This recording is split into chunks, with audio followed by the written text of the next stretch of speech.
마태복음 19장 보겠습니다. 마태복음 19장. 이제 처음 부분에는 이혼에 대해서 얘기를 하고 있고, 그리고 이제 뒤에는 재물 많은 청년에 대해서 얘기를 하고 있습니다. 그리고 중간에 잠깐 이제 아이들 안수하는 그런 문제 나오는데, 자, 1절 보면 예수께서 이 말씀을 마치시고 갈릴리를 떠나 요단강 건너 유대 지경에 이르시니, 이스라엘 전체 중에서 갈릴리는 위쪽에 있죠. 위쪽에. 위쪽 부분에 있는데 거기를 떠나서 이제 요단강 건너 유대 지경 밑으로 이제 내려오시는 거죠. 요단강 건너는 건 요단강 동쪽 오른쪽 편을 이렇게 얘기하는 것이고, 이스라엘 백성들은 대부분 다닐 때 가운데 사마리아 지역은 통과하지 않고 지나가죠. 사마리아는 정결하지 못하다, 지저분하다, 혼합종이다 이런 생각들이 있기 때문에 사마리아는 통과하지 않고 자기들은 정결하다고 생각해서 요단강 동쪽으로 해서 건너서 다시 또 건너고 그렇게 많이 다녔습니다. 예수님께서 이제 그 통로를 다니신 것 같아요. 그래서 요단 건너 해서 이제 유대 지경에 이르시니, 큰 무리가 따르거늘 예수께서 거기서 그들의 병을 고치시더라. 바리새인들이 예수께 나와 그를 시험하여 이르되 사람이 어떤 이유가 있으면 그 아내를 버리는 것이 옳으니까. 자, 이제 바리새인들이 자기들이 어떤 가지고 있는 기존 아내에 대한 그런 생각들을 이제 지금 얘기를 하고 있고, 여기에서 이 아내를 버릴 수 있냐 없냐, 이걸 가지고 이제 예수님을 시험하는 거예요. 사실 바리새인들이 나와서 예수님을 시험하는데 어떻게 하냐면, 어떤 사람이, 그러니까 사람이 어떤 이유가 있으면 그 아내를 버리는 것이 옳으니까, 이 어떤 이유가 있으면, 이 말은 무엇이든 이유가 된다면 그 아내를 버리는 것이 괜찮냐 이렇게 물어보는 거예요. 그러니까 어떤 이유가 있으면 아내를 버려도 되냐 이렇게 물어보는 거죠. 이 말에 대해서 잘못 대답을 하면 예수님이 올무에 걸릴 수가 있죠. 만약 어떤 이유가 있어서 아내를 버려도 된다 그렇게 말을 해버리면, 잘못하면 자유분방한 그런 사람, 어떤 성경에서 벗어나는 사람으로 인식될 수 있고, 그렇지 않고 어떤 이유든 아내를 버리는 것이 옳지 않다라고 말하면, 그 당시에 집권하고 있던 헤롯 안디바, 자기 자기 형제, 이복 형제죠. 이복 형제 아내를 취했기 때문에 그것 때문에 침례 요한이 얘기했다가 죽었잖아요. 그런 식으로 잘못하면 헤롯 안디바하고 어떤 갈등이 생길 수도 있고, 그렇죠. 그러니까 사람들이 고발할 수도 있는 거예요. 예수가 이렇게 얘기하더라. 이제 헤롯에게 가서 고자질할 수도 있죠. 그래서 잘못 얘기하면 이쪽이나 저쪽이나 어려움이 생길 수 있는 거죠. 근데 그 당시에 이제 이스라엘 백성들 가운데는 어떤 이유가 있으면 아내를 버리는 것이 합당하다는 그런 쪽으로 많이 치우쳐져 있었어요. 그 아내를 버리는 것에 대해서, 이혼에 대해서는 두 가지 이제 견해가 있는데, 신명기 24장 1절과 2절로 보면은 수치되는 일, 부끄러운 일이 있으면 된다라고 그렇게 얘기를 하고 있는 거예요. 그러니까 이거에 대한 해석이 어떻게 되냐에 따라서 이제 달라지는 거죠. 그럼 수치되는 일이 뭐냐, 부끄러운 일이 뭐냐에 따라서 이게 논쟁의 핵심이 되는 거예요. 거기에 대해서 그 당시에 이제 두 학파가 있는데, 보수적인 학파가 있고, 그거는 샴마이라는 학파가 있어요. 그 사람들은 이 수치되는 일, 부끄러운 일은 단지 오로지 간음에만 해당이 된다. 간음. 그래서 간음한 이유 외에는 이혼할 수 없다라고 얘기를 하고 있어요. 그리고 그에 반해서 반대적으로 진보적인 힐렐 학파가 있어요. 힐렐. 이 학파는, 그러니까 이 수치되는 일, 부끄러운 일을 어떻게 해석하냐면, 남편이 기뻐하지 않는 일로 해석을 합니다. 하찮은 일인데도 남편이 기뻐하지 않으면 그것이 이혼 사유가 될 수 있는 거예요. 예를 들면 밥을 태워 먹었다. 하찮은 일이지만 남편이 기뻐하지 않아요. 그러면 이혼할 수 있는 거예요. 그래서 후에 이제 그 학파 중에 나중에 랍비 아키바라는 사람은 지금보다 더 좋거나 아름다운 여자를 만날 때 이혼할 수 있다라고까지 얘기를 했었어요. 그러니까 이 힐렐 학파는 굉장히 자유분방한 학파가 되는 거죠.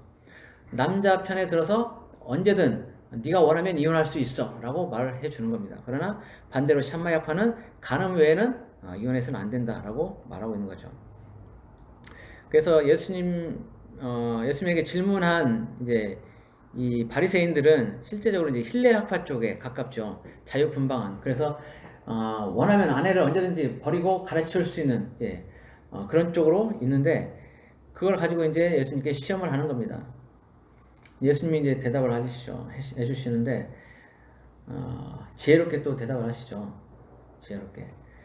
예수님 말씀하실 때는 항상 어떤 상대방이 질문한 거에 대해서 딱 정확한 답은 주지 않고 너희들이 한번 생각해봐 라고 오히려 질문을 해서 이제 얘기를 합니다. 그 세금 내라고 할 때도 세금 내라고 하니까 예수님이 그거에 대해서도 하나님의 것은 하나님께, 사람의 것은 사람에게 이렇게 얘기를 하잖아요. 여기도 그렇게 말씀하세요. 그러나 근본적인 원론적으로 이제 말씀하십니다. 사람을 지으시니가 본래 그들을 남자와 여자로 지으시고 말씀하시기를 그러므로 사람이 그 부모를 떠나서 아내에게 합하여 그 둘이 한 몸이 될지니라 하신 것을 읽지 못하였느냐. 그런즉 이제 둘이 아니요 한 몸이니 그러므로 하나님이 짝지어 주신 것을 사람이 나누지 못할지니라. 자, 여기 보면 근본적으로는 부부는 헤어질 수가 없다라는 거예요. 근본적으로는 가장 기본적인 입장에서 얘기하면 하나님이 짝지어 주신 것이기 때문에 떠날 수 없다. 이렇게 얘기를 하고 있어요. 한 몸이다. 그래서 이제 바리새인들이 얘기를 하죠. 그러면 어찌하여 모세는 이혼 증서를 줘서 버리라 명하였나이까? 예수께서 이르시되 모세가 너희 마음의 완악함 때문에 아내 버림을 허락하였거니와 본래는 그렇지 아니하니라. 내가 너희에게 말하노니 누구든지 음행한 이유 외에 아내를 버리고 다른 데 장가드는 자는 간음함이니라. 여기 보면 좀 불리한 것 같아. 예. 남자한테 좀 불리하다는 느낌이 들죠. 예. 아내를 버리고 음행한 이유에 아내를 버리고 다른 데 장가드는 자는 간음하다. 그럼 여자는 어떤가? 여자도 똑같은 거죠. 사실은 불리할 것도 없는 거예요. 어쩌고 하는 얘기인데 근데 여기서 이제 우리가 생각해 볼 것도 있어요. 지금 원칙론에 있어서는 이혼을 하면 안 된다라고 얘기를 합니다. 그리고 여기서는 하나님이 6절에 보면 하나님이 짝지어 주신 것을 사람이 나누지 못한다고 그랬어요. 그런데 모든 것을 그러면 하나님이 짝지어 줬다고 봐야 되냐? 의문이 생기는 거죠. 그 모든 그런 부부 관계는 하나님이 짝지어 주는 것이냐? 이런 것이 이제 문제가 되는 거예요.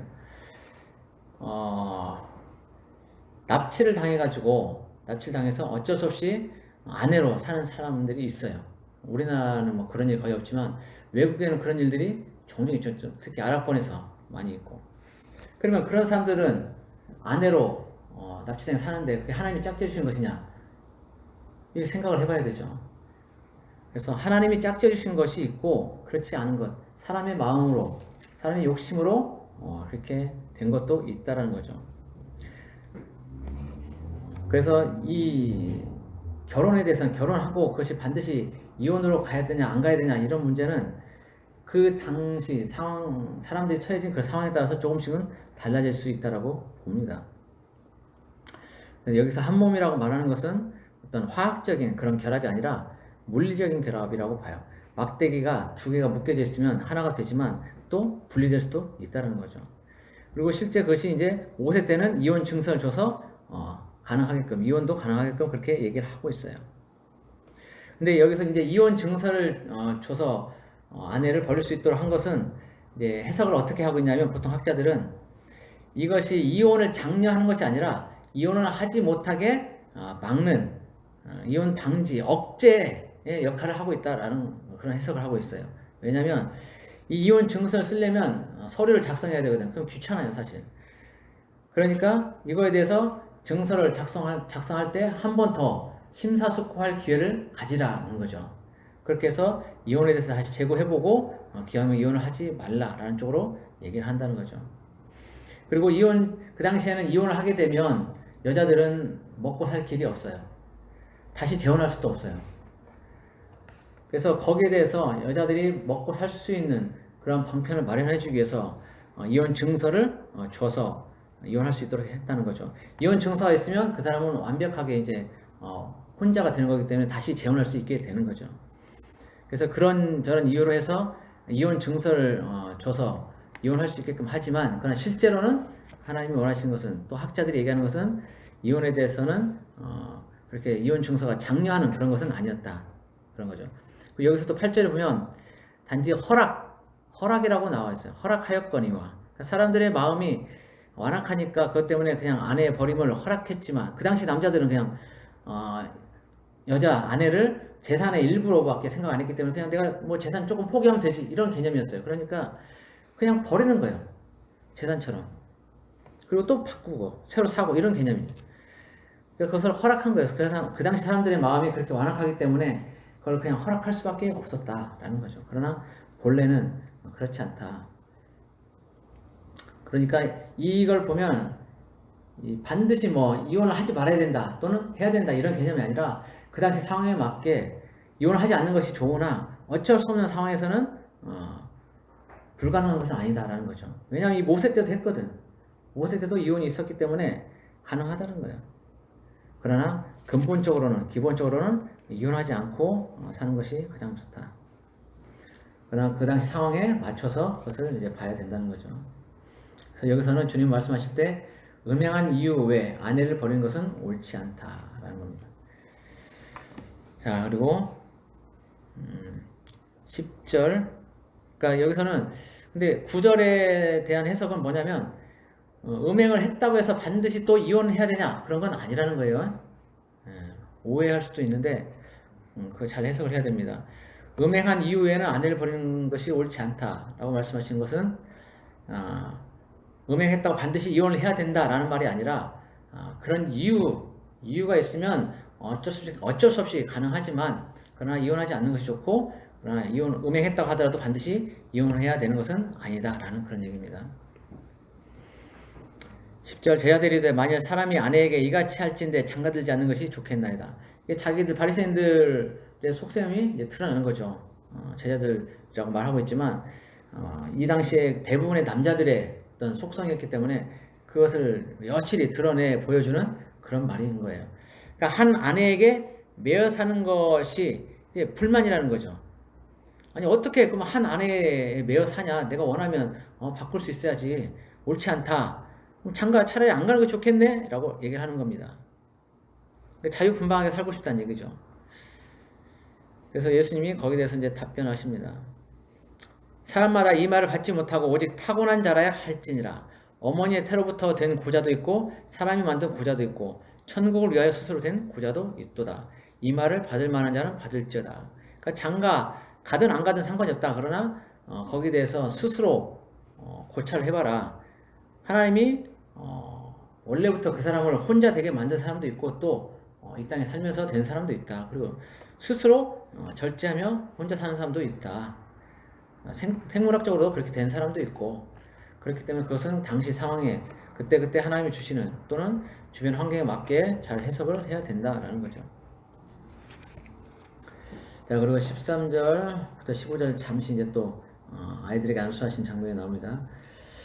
그때 사람들이 예수께서 안수하시고 기도해 주심을 바라고 어린아이들을 데리고 오며 제자들이 꾸짖거늘 예수께서 이르시되 어린아이들을 용납하고 내게 오는 것을 금하지 말라. 천국이 이런 사람의 것이니라 하시고 그들에게 안수하시고 거기를 떠나시니라.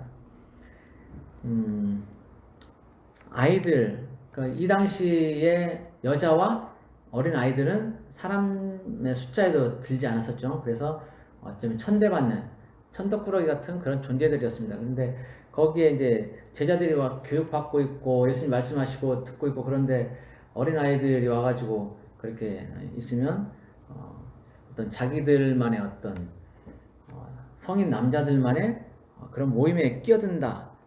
자격도 안 되는 하찮은 어린아이가 와가지고 여기에 있다.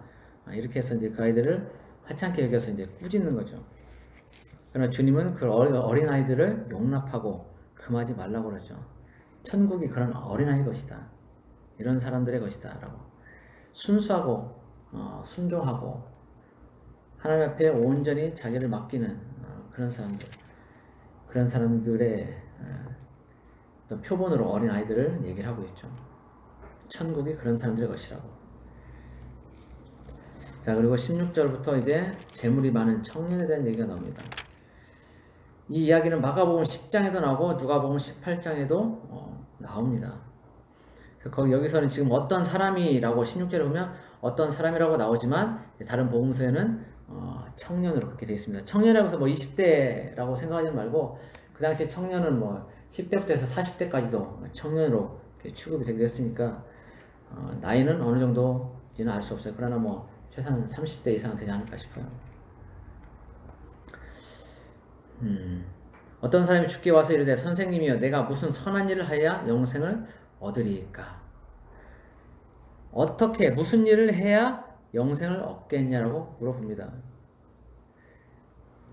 이 사람은 재물이 많기 때문에 이 재물이 많은 걸 가지고 오래 살고 싶었던 거죠. 영원히 그걸 누리면서 살고 싶었던 거예요. 그 욕심이 이제 여기서 드러나죠. 그러면서 자기는 하나님의 계명들을 다 지킨 것처럼 그렇게 또 얘기를 합니다. 그러니까 나는 흠이 없고 거룩한 사람이니까 이 많은 재물을 가지고 영원히 살 그런 자격이 됩니다. 그러니까 그 방법을 알려주십시오라고 얘기를 하는 거예요. 자, 어떤 선한 일, 무슨 선한 일을 해야 되냐고 물어보지만 이 땅에 절대선은 없죠. 절대선은 없어요. 하나님만이 절대선이고 그 외에는 없어요. 그러니까 어떤 선한 일을 해야 영생을 얻냐라고 말할 때 그 질문 자체가 우매한 질문이 되는 거예요. 하나님의 입장에서 보면. 이 땅의 것들은 다 썩어질 것들이고 절대 진리가 없고 절대 선이 없는데 무엇으로 영생을 얻을 수 있겠어요? 불가능하죠. 그러니까 질문 자체가 옳지 않은 거예요. 그러나 이 사람은 이 땅에서 일들만 가지고 생각을 하기 때문에 이런 질문을 할 수밖에 없는 거죠. 예수께서 이르시되 어찌하여 선한 일을 내게 묻느냐? 선한 일은 오직 한 분이시니라. 한 분, 하나님 한 분이죠. 절대선은 오직 하나님 한 분뿐이에요. 이 땅에서 아무리 선하다고 한 것을 갖다 내놓은들 절대선이 될 수 없는 거예요. 진짜 참선이 될 수 없는 겁니다. 참선, 절대선은 오직 하나님 한 분뿐인 거예요. 그래서 네가 생명에 들어가려면 영원한 생명을 얻으려면 계명들을 지키라라고 말씀하세요. 하나님이 절대선이고 그 안에 영원한 생명이 있기 때문에 하나님이 말씀하시는 그 말씀들을 지키면 네가 영원한 생명을 얻을 수 있다라는 거예요. 그러니까 어떤 선한 일이라는 개념을 예수님은 지금 말씀을 지키는 일로 대체를 해서 말씀하시고 계세요. 그러면 이제 어느 계명이냐고 묻습니다. 어느 계명이오니까 청년이 묻죠. 예수께서 이르시되 살인하지 말라, 간음하지 말라, 도둑질하지 말라, 거짓 증언하지 말라, 네 부모를 공경하라, 네 이웃을 네 자신과 같이 사랑하라 하신 것이니라. 자, 이 계명들은 10계명 중에서 6계명 이후로 쭉 나오는 것들입니다. 그래서 10가지 계명 중에 하나님과 관계된 4가지 계명을 제외하고 나머지 6가지 계명이 다섯 번째부터 네 부모를 공경하라 이렇게 해서 6가지가 이제 이웃에 대한 그런 것인데 거기에 대해서 이것들을 쭉 얘기를 하는데 이 마지막 나머지 살인하지 말라, 간음하지 말라, 도둑질하지 말라, 거짓 증언하지 말라, 네 부모를 공경하라. 이 부분들은 5계명부터 10계명까지 쭉 보면 나옵니다. 그런데 네 이웃을 내 자신과 같이 사랑하라. 이것은 레위기 19장 18절에 나와요. 레위기 19장 18절에. 그래서 10계명과 함께 내 이웃을 내 자신과 같이 사랑하라 하는 이 말씀을 더 추가해서 말씀하십니다. 이것은 한마디로 이제 이웃에 대해서 얘기를 하는 거죠. 이웃과의 어떤 관계성, 거기에서 하나님을 찾으라라는 거예요. 하나님과 1대1 관계가 있고 그 다음에 이웃과의 관계가 있는데 이웃에게 잘 해주는 것, 그것은 곧 하나님께 잘 해주는 것이거든요. 그러니까 어린 소자 하나에게 물 한 그릇 대접하는 것이 하나님께 하는 거라고 얘기를 했었어요. 그러니까 이웃에게 잘하고 내 이웃을 내 몸과 같이 사랑하는 그것이 곧 하나님을 섬기는 것이 되고 하나님께 나아가는 방법이 된다는 것을 얘기를 하고 있는 겁니다. 그래서 굳이 1계명부터 4계명까지 얘기를 안 하고 지금 5계명부터 10계명까지를 얘기하면서 또 사랑에 대해서 얘기하면서 이것을 이웃과의 관계 속에서 하나님을 찾을 수 있도록 그렇게 말씀하고 계시는 겁니다. 자, 청년이 얘기합니다. 20절 그 청년인데 이 모든 것을 내가 지켰사온데 아직도 무엇이 부족하니까. 자, 이 청년이 정말 지켰을까요? 이 청년이 정말 이 모든 것들 다 지켰다라고 말할 수 있을까요? 좀 이따 보겠습니다. 21절 예수께서 이르시되 네가 온전하고자 할진대 가서 네 소유를 팔아 가난한 자들에게 주라. 그러면 하늘에서 보화가 네게 있으리라. 그리고 와서 나를 따르라 하시니 그 청년이 재물이 많음으로 이 말씀을 듣고 근심하며 가니라. 자, 예수께서 이르시되 네가 온전하고자 할진대. 온전하고자. 그러니까 정말 하나님이 요구하시는 그 수준, 그 절대선에 네가 도달하고자 한다면 라는 거예요. 온전이라는 것은. 온전. 그 육체적인 인간적인 온전이 아니라 네가 하나님의 뜻에 정말 합당하게 하나님의 말씀대로 온전히 살고자 할진대. 그렇다면 네 소유를 팔아서 가난한 자들에게 주라. 그러니까 하나님보다 더 귀한 것이 없어야 한다라고 말하는 거예요. 하나님만이 너에게 있어서 온전히 전부가 되어야만 네가 영생을 얻을 수 있다라고 말씀하시는 겁니다. 네 소유를 팔아 가난한 자들에게 주라. 그리하면 하늘에서 보화가 네게 있으리라. 근데 이것을 해석할 때 어떤 사람은 엉뚱하게 해석하는 사람이 있어요.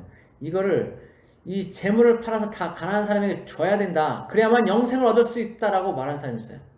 이걸 영생의 조건으로 말하는 사람이 있더라고. 참 제대로 된 사람인지 궁금하긴 한데 이런 걸 영생의 조건으로 걸고 있는 사람이 있으니까 한심한 거예요. 이것은 그냥 네 소유를 팔아 가난한 자들에게 주라. 그리하면 하늘에서 보화가 네게 있으리라. 네가 영생의 조건은 아니지만 그렇게 하면 하늘에서 보화가 상급이 네게 있겠다라는 얘기예요. 상급 차원이지 이것이 영생의 조건은 아닌 겁니다. 영생의 조건은 오직 하나님 외에는 없어요. 재물을 팔아서 하든 안 하든 그거는 개인의 자유인 거예요. 단지 그 뒤에 하나님과의 관계 속에서 이 재물을 팔아서 가난한 자에게 주면 그 상급이 하늘에서 엄청 더 쌓이게 된다는 거죠. 그러니까 재물을 팔아서 내가 가난한 사람에게 주든 안 주든 영생과는 상관이 없다. 영생의 조건이 되지 못한다라는 거예요. 근데 그 말씀을 이제 예수님이 하시니까 그리고 와서 나를 따르라 하니까 청년이 재물이 많으므로 이 말씀 듣고 근심하며 가니라 그랬어요. 못 파는 거예요. 재물을 다 가지고 싶은 거예요. 다 가지고 이대로 영생을 하고 싶은 거예요. 이대로. 영원히 이 많은 것들을 누리며 살고 싶은 겁니다. 이 사람은 처음부터 잘못된 거예요. 이 사람이 그러면 정말 자기가 다 지켰다라고 말하는데 이 모든 것을 내가 지켰사온데 이렇게 말하거든요. 이게 정말 지켰을까요? 아니에요. 절대 그럴 수가 없어요. 그 청년이 재물이 많음으로 이 말씀을 듣고 근심하며 가니라 그랬어요. 자, 아까 봅시다. 19절에 네 이웃을 내 자신과 같이 사랑하라 그랬어요. 이 말씀에 안 걸립니까? 이웃에게 재물을 다 나눠주라는데 사랑으로 나눠주라는데 이 청년은 그렇게 안 하고 싶은 거예요. 말씀에 어긋나는 거죠. 다 못 지킨 겁니다. 이 청년은. 모든 걸 자신은 다 지켰다고 말하지만 그건 스스로의 착각이라는 거예요. 착각. 하나님의 말씀대로 잘 살고 있다고 생각하지만 착각인 거예요. 우리도 그렇죠. 우리도 하나님의 말씀대로 잘 살고 있다라고 자부하는 사람들이 있지만 엄청난 착각 속에 사는 거예요. 하나님이 들춰보면 먼지 안 나겠어요? 다 털어보면 먼지 나지. 이 땅에 의인은 없고 아무도 없는 거예요. 그러니까 자신이 정말 거룩하다, 경건하다라고 생각할 필요가 없는 거예요. 그렇게 생각하는 사람은 그 사람은 이상한 사람인 거죠. 우리는 하나님 앞에서 아무리 깨끗하고 거룩한 척해도 그렇게 될 수가 없는 거예요. 이 청년이 마치 자기는 다 지켰다고 말하지만 그렇지 못한 것처럼 우리도 하나님 앞에 아무리 거룩하고 흠이 없다라고 내가 경건하게 살고 있다라고 자부를 할지라도 실제 털어보면 그렇지 못하다는 겁니다.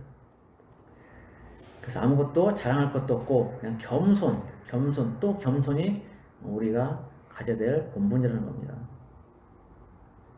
그리고 이 청년은 실제적으로 아까 레위기 19장 18절에 네 이웃을 네 자신과 같이 사랑하라 하신 그 말씀 외에도 무엇을 하겠냐면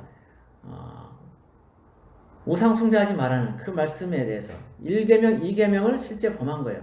하나님보다 재물을 더 마음에 두고 우상으로 삼았기 때문에 이 사람은 실제적으로 삶에서 1계명, 2계명을 범한 것이 되는 겁니다. 결국은 지키지 못한 거예요. 우상은 사람이 만드는 것입니다. 사람이 만드는 게 우상이에요. 그래서 그 우상 자체는 아무것도 아니지만 사람이 그것에 가치를 부여하고 또 그것을 사랑하고 그걸 믿고 의지할 때 그것이 이제 우상이 되는 겁니다. 그래서 문제가 되는 거죠.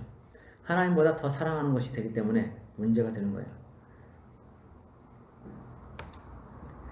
그래서 이 청년은 결국 1계명, 2계명도 범하고 아까 레위기 19장 18절의 말씀도 범하게 되는 겁니다. 온전하지 못한 거죠. 다 못 지킨 거예요. 스스로 착각한 거죠. 23절 예수께서 제자들에게 이르시되 내가 진실로 너에게 이르노니 부자는 천국에 들어가기가 어려우니라. 다시 너에게 말하노니 강조합니다. 지금 다시 강조하는 거예요. 부자가 천국에 들어가기가 어렵다는 걸 강조하는 거예요. 낙타가 바늘귀로 들어가는 것이 부자가 하나님의 나라에 들어가는 것보다 쉬우니라. 차라리 낙타가 바늘귀로 들어가는 것이 더 쉽다. 부자가 하나님 나라에 들어가는 것보다 더 쉽다는 거예요. 그만큼 재물이 많으면 욕심이 생기고 하나님과 멀어지는 그런 일들이 아주 많이 일어날 수 있다는 거죠. 여기서 이제 바늘귀에 대해서 여러 가지 해석들을 하고 있는데, 예루살렘 성벽의 작은 문, 그 문을 의미한다는 그런 해석이 있습니다. 근데 그 문은 이제 중세시대, 예수님 이후로 중세시대에 세워진 그런 문이라고 얘기를 합니다. 그것을 기초로 해서 이제 얘기를 하는 것이기 때문에, 예수님 당시에는 그 문이 존재하지 않았다라고 얘기를 해요. 그래서 이 바늘귀가 그 예루살렘 성벽의 작은 문을 의미한다는 것은 타당하지 않다라고 말하는 그런 견해가 있습니다. 그러니까 1세기 때 예수님의 어떤 가르침이 그 뒤에 나타난 그 성벽의 작은 문을 의미한다고 볼 수는 없다라는 그런 해석이 있는 거죠. 실제 제가 그 문이 언제 생겼는지 알 수는 없어요. 그러나 학자들 얘기가 그런 얘기가 있습니다. 어떤 사람은 그 성벽에 그러니까 성문이 평상시엔 열려 있다가 큰 문이 열려 있죠. 그래서 사람들이 왕래하다가 이제 저녁 시간이 되면 문을 닫습니다. 그러면 조그만 옆에 쪽문이 있어요. 그 쪽문을 이제 바늘귀라고 얘기를 한다고 그래요. 근데 그 문으로 들어갈 때 낙타는 들어갈 수가 없다는 겁니다. 낙타는 들어갈 수가 없고 사람만 겨우 왕래할 수 있는 거기 때문에 낙타가 그 문으로 들어갈 수 없다라는 것을 이제 얘기한다고 얘기하는데, 여기서는 그것보다는 어떤 과장법에 대한 얘기를 하고 있는 거예요. 과장법. 그렇다면 단지 그냥 그 조그만 문을 얘기하는 게 아니라 실제적으로 불가능한 것을 지금 얘기하고 싶은 거예요. 예수님은 불가능할 정도로 아주 어렵다라고 말씀하고 싶은 거기 때문에, 여기서 말하는 바늘귀라는 건 실제 우리가 보는 바늘귀로 생각하시면 돼요. 실제적으로. 그래서 낙타가 바늘귀로 들어가는 것은 정말 불가능하죠. 근데 그보다 더 어려운 것이 부자가 하나님의 나라에 들어가는 것이라는 거예요. 그만큼 어렵다는 걸 얘기하고 있는 거죠. 이 성경에서나 이스라엘 그 문학에서는 과장법을 굉장히 많이 씁니다. 과장법을 많이 쓰는데 여기서 지금 그 과장법을 쓰고 있는 거예요. 낙타가 바늘귀로 들어가는 것. 그걸 빗대서 이제 부자가 하나님 나라에 들어가는 것을 얘기하고 있죠. 어렵다. 아주 어렵다. 그렇다고 해서 불가능하다 그건 아니에요. 만약 불가능할 것 같으면 다윗이나 솔로몬이나 아니면 부자인 사람들 천국에 없겠죠. 하나님이 주시는 부도 있기 때문에 그것을 잘 관리하면 좋은 겁니다. 그러나 대부분 부가 있게 되면 하나님을 멀리하는 그런 경향들이 있기 때문에, 그래서 경계할 필요성이 있는 겁니다. 늘 조심하고 또 조심하고 또 조심할 필요가 있는 거예요. 돈이 많아지면 편해지고 싶고 나태해집니다. 그게 사람의 마음인 거예요. 그래서 그걸 경계하라고 말씀하시는 겁니다. 25절 제자들이 듣고 몹시 놀라 이르되 그렇다면 누가 구원 얻을 수 있으리이까? 예수께서 그들을 보시며 이르시되 사람으로는 할 수 없으나 하나님으로서는 다 하실 수 있느니라. 그러니까 구원이라는 것은 사람의 어떤 노력으로는 되지 않는다는 거예요.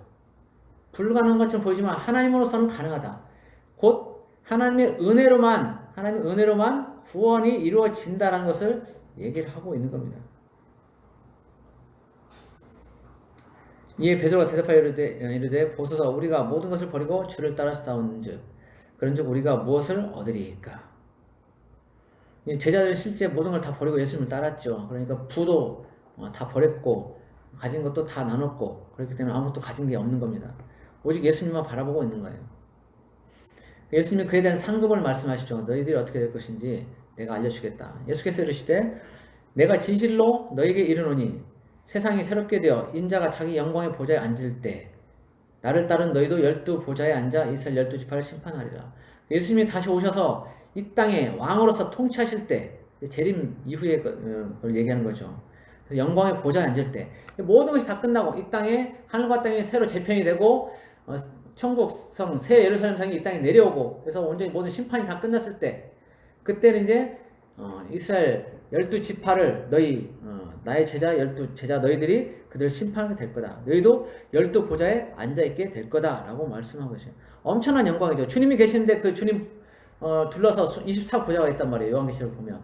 근데 그 12보좌, 24보좌 중에 12보좌를 이 12명의 제자가 차지하는 거예요. 예수님 주변에. 엄청난 영광인 거죠. 이들이 선택받고 또 고생도 나름대로 많이 하고 그렇지만 핍박도 당하고 순교도 하고 그렇지만 그 결과는 그 이후에 있을 보상은 엄청나다는 거예요. 하나님의 보좌를 둘러서서 12보좌가 있게 된다는 거예요. 12제자가 그 보좌에 앉게 된다는 거죠. 엄청난 영광인 겁니다. 나머지 뭐 또 12보좌에 대해서는 누구누구다 뭐 이렇게 여러 가지 설들이 있지만 그걸 뭐 알 수가 없고요. 그냥 본인들이 학자들이 뭐 이런저런 얘기를 하고 있지만 아무것도 신빙성 있는 건 없어요. 단지 24보좌 중에 12보좌는 12제자의 것은 확실하다. 그리고 또 29절에 내 이름을 위하여 집이나 형제나 자매나 부모나 자식이나 전토를 벌인 자마다 여러 배를 받고 또 영생을 상속하리라. 그러나 먼저 된 자로서 나중되고 나중된 자로서 먼저 될 자가 많으니라. 여기 보면 좀 이상한 게 있어요. 다른 거는 여러 배 받을 수 있어요. 그런데 부모를 여러 배 받을 수 있다? 좀 그렇죠. 이거를 다른 어떤 사본에서는 아내로 이렇게 기록을 하고 있어요. 아내로. 그렇게 되면 이해가 되죠. 형제나 자매, 집이나 형제, 자매 다 받을 수 있죠. 또는 그리고 아내, 자식, 전토 여러 배를 받고 상속받는다. 영생도 자 29절 마지막에 보면 영생을 상속하리라. 그러니까 하나님을 위해서 우리가 뭔가를 투자하고 그러면 우리의 것을 욕심내지 않고 나누고 그렇게 베푼다면 하나님은 그보다 더 많은 것들을 우리에게 채워주시고 또 그 위에 영생도 허락하신다는 거예요. 영생. 내가 하나님을 위해서 모든 걸 내어놓을 때 하나님은 그보다 더 많은 것들로 나에게 채워주신다라는 거예요. 그런데 먼저 된 자로서 나중되고 나중된 자로서 먼저 될 자도 있다라는 거예요. 이거는 하나님 나라에 가는 길에는 예기치 않은 수많은 반전들이 있게 된다는 거예요.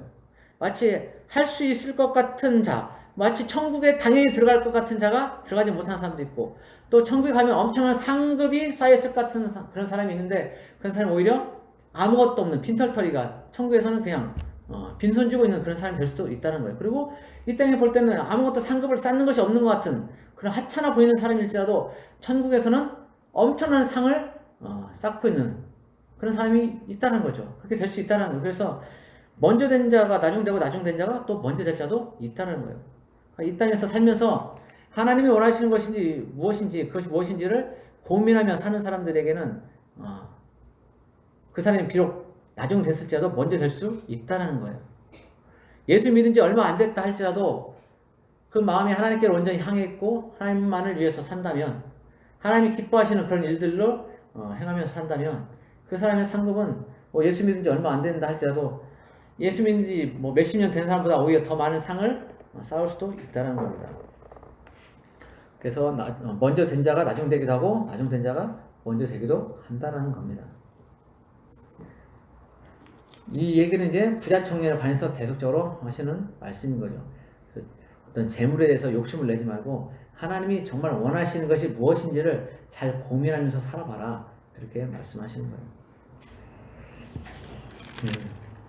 자, 그렇게 해서 이제 마태복음 19장은 어떤 이혼에 대한 그런 관점들 그리고 재물에 대한 영생에 대한 그런 관점들을 쭉 보여주고 있어요. 여러분들이 취할 수 있는 것은 취하시고 특히 하나님 나라는 먼저 되고 나중 된 자가 따로 있지 않다.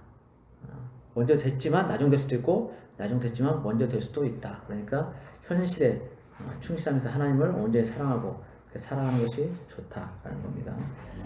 취하시고 여러분 것들로 만드시기 바랍니다. 기도하겠습니다. 고마우신 하나님 아버지, 부자 청년이 재물이 많았지만 그냥 그것을 나누지 못함으로 말미암아 결국 영생에 이르지 못하는 것들을 봅니다. 우리가 이 땅에 가진 것들은 다 내려놓고 가야 될 것들이고 정말 진정한 소유는 천국에 있음을 우리가 알기 원합니다. 이 땅에 있는 것들로 욕심내지 않게 하시고 내가 하나님을 위해서 하나님의 나라를 위해서 어떻게 무엇을 해야 될지를 고민하며 살아서 주님이 주시는 그 모든 영광을 받아 누리고 또 영생도 함께 받아 누리는 우리가 되길 원합니다. 우리의 마음이 전심을 주님께 있게 하시고 이 세상 것들에 남아있지 않게 하여 주옵소서. 매일 매 순간을 하나님과 동행하며 어떻게 하면 하나님을 기쁘시게 할까 하는 그런 고민으로 살아가도록 도와주십시오. 오늘 또 함께 하신 주님을 찬양합니다. 감사하며 예수 그리스도 이름으로 기도드립니다. 아멘.